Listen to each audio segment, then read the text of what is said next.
В нашей мастерской каждую неделю происходят чудеса. Старые и уже ненужные вещи превращаются в эксклюзивные и совершенно неузнаваемые. Затеять мастерскую чудес можешь и ты у себя дома. Для этого и выходит программа «Зеркальце». Привет, девчонки! Самое приятное в празднике – это подготовка к нему. Знакомьтесь, девочки, моя подружка Камила. Она мне сегодня поможет сделать аксессуар к праздничному наряду. Привет, девчонки! Мы сегодня будем делать ожерелье из лоскутков. У тебя их очень много, Юль. Вырезаем из ткани прямоугольные лоскуточки. Они будут играть роль бусин в нашем ожерелье.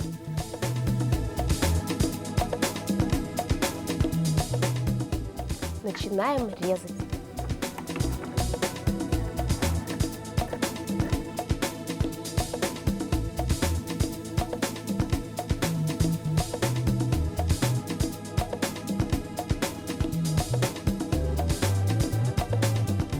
Мои квадратики размером 5 на 5 сантиметров.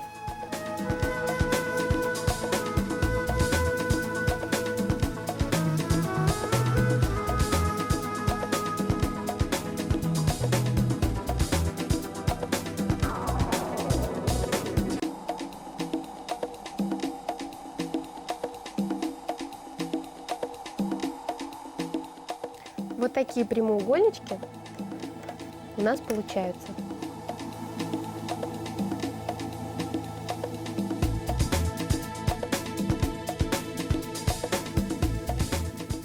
Украшения на шее носили еще с глубокой древности.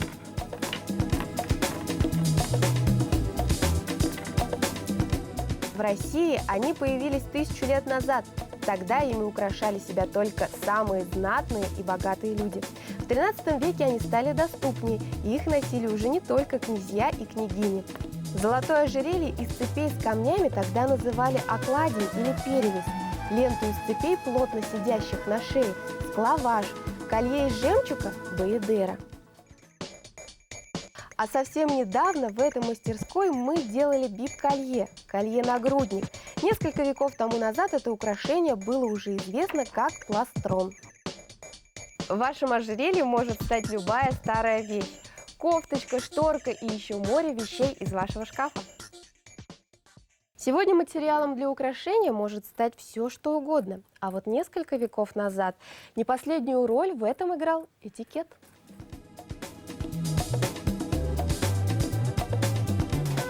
Молодые девушки носили только жемчужное ожерелье.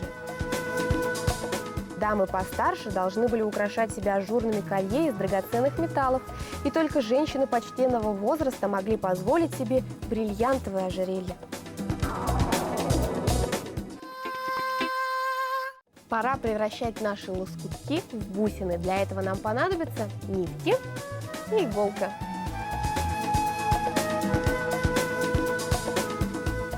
Чтобы ожерелье было прочное, нитку мы сделаем двойную, а лучше тройную.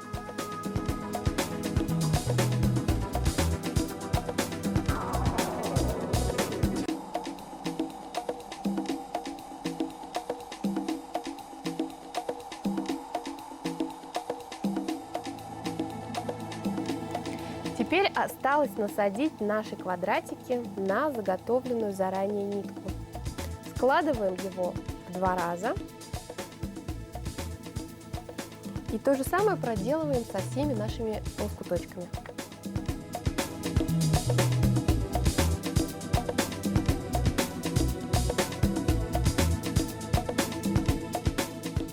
Мое ожерелье будет сделано из шифона и сетки, а еще его можно дополнить старыми бабушкиными бусами. О, здорово! Очень красивое сочетание. Наверное, мало кто об этом задумывался, но слово «ожерелье» произошло от слова «горло». Когда-то ожерельем называли часть одежды бояр на Руси. Она была похожа на большой воротник, отделанный жемчугом, золотом и драгоценными камнями. От воротника этот предмет отличался тем, что его можно было снять и украсить им любой другой наряд.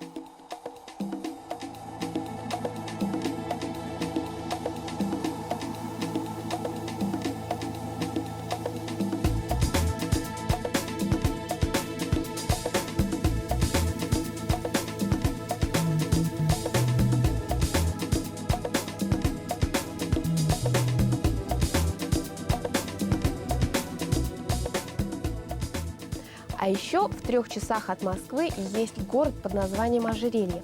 Он появился позже, чем Уфа, на 4 года, в 1578 году.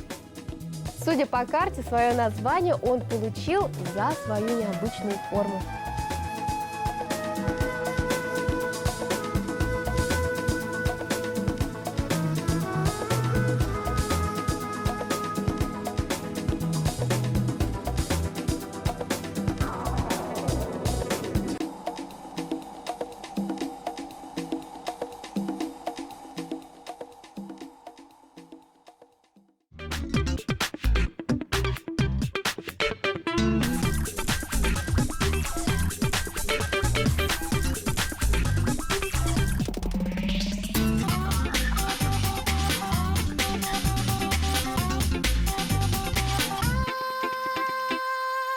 У меня почти все готово. Осталось прикрепить только застежку.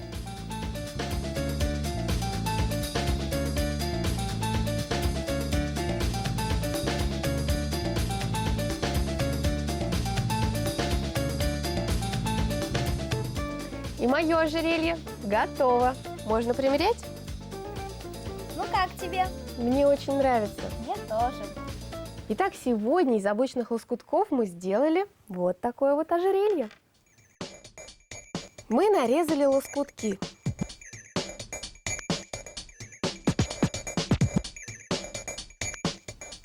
Сложили пополам.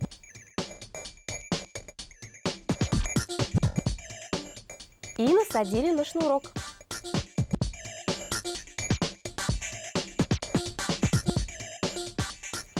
Дополнение к праздничному костюму готово.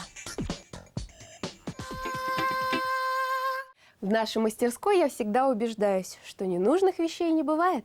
Главное не побояться взять в руки ножницы. Совсем скоро увидимся в зеркальце. Пока-пока. До свидания, девчонки.